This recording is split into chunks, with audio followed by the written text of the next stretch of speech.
Bonjour à tous, cette vidéo va vous permettre de comprendre précisément l'énoncé de l'exercice des murs de nombres. Donc voilà l'énoncé d'ailleurs. Donc dans les murs ci-dessous, le contenu d'une brique est la somme des deux briques qui se trouvent sous elle, et puis on a deux murs. Donc pour la question 1, pour chaque mur, quel nombre peut-on mettre dans les trois briques grises pour que le nombre au sommet du mur soit égal à la somme des nombres de la première ligne de briques? On va voir un exemple. Et puis pour la question 2, peut-on trouver un même nombre à mettre dans les 6 cases grises cette fois-ci, pour qu'un même nombre se trouve au sommet des deux murs? Alors pour la question 1, et avec le premier mur, on va faire un exemple, tout simplement.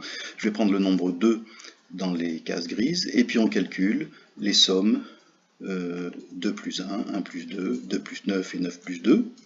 Et puis on recalcule les sommes, on obtient 6, 14 et 22. Et puis on obtient 20 et 36. Et au final on obtient 56.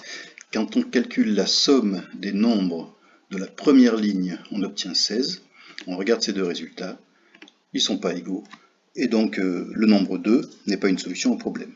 Nous, ce qu'on cherche, c'est le nombre à mettre dans les trois cases grises, le même nombre, de façon à ce que ces deux résultats soient égaux. Pour le deuxième mur, c'est pareil. On va chercher le nombre à mettre dans ces trois cases grises pour que ces deux résultats soient égaux.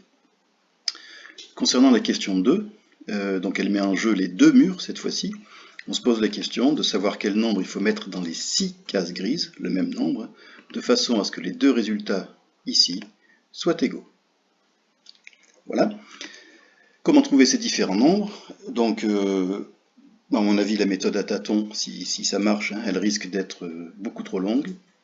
Et donc, on va devoir utiliser le calcul littéral et les équations, par exemple, en nommant x le nombre à mettre dans les cases grises.